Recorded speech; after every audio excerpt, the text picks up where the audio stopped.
Well, the anger and frustration we've seen from mothers catching people buying up dozens of baby formula tins is nothing new.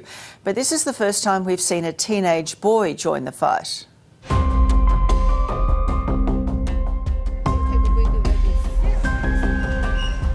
Disgraceful, absolutely disgraceful. But this person just doesn't care. See, look at this shelf. This astounds me. There's more formula in here. When it comes to big brothers, they don't get much more protective than Jonathan. Can I have five? Yeah. So, when the 13-year-old was sick of watching his mum and dad struggle to find baby formula, the tenacious teen took matters into his own hands. Did anyone tell you off while you were in there? And no one told me off, but there were people staring at me like, what is this kid doing or whatever. And it's not just Jonathan who's had enough.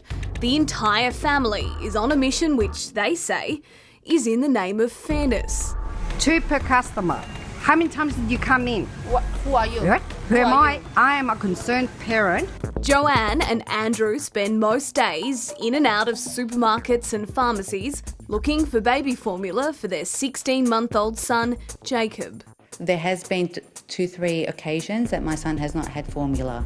Tonight, Mum Jo is down to her last tin. So this is your emergency stash? Yes, it is. It sounds weird. Formula has become very hard to get our hands on. I think it's a lot easier these days to get our hands on illegal drugs than it is baby formula that we need for our children. Over the weekend, the family went to their local chemist on the hunt for formula. It's there they stumbled across this pick and pack room at the back of the store.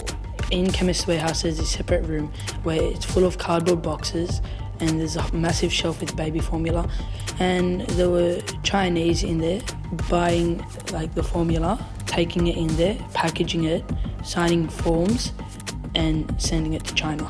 And I don't get why they don't even have a restriction on how many you can get.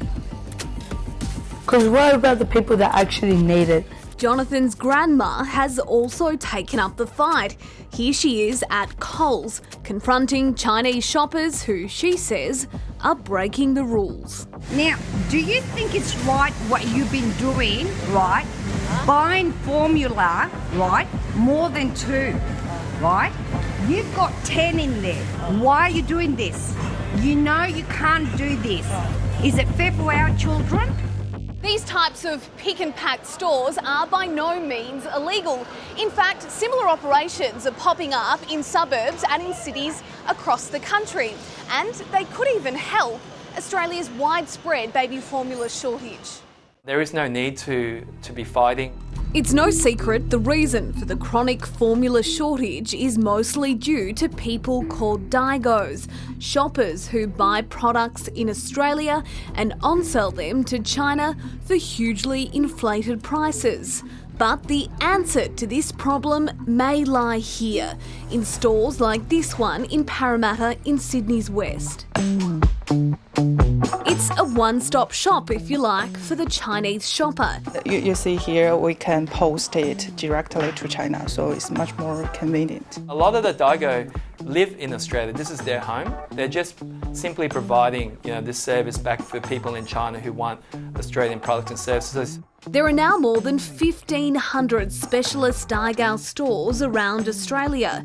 Industry insiders estimate up to 60,000 parcels are being sent to friends and family in China every day.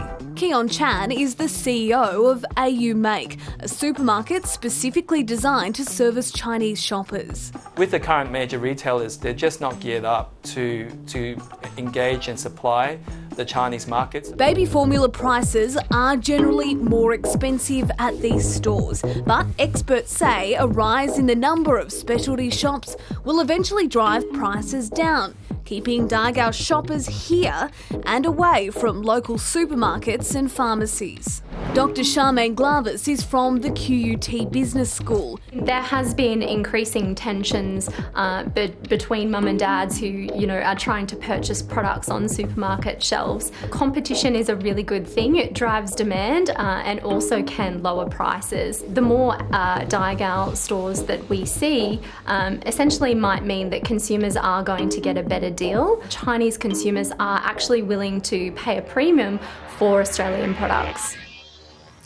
There are more than 40,000 Daigous in Australia cashing in by sending our products to China.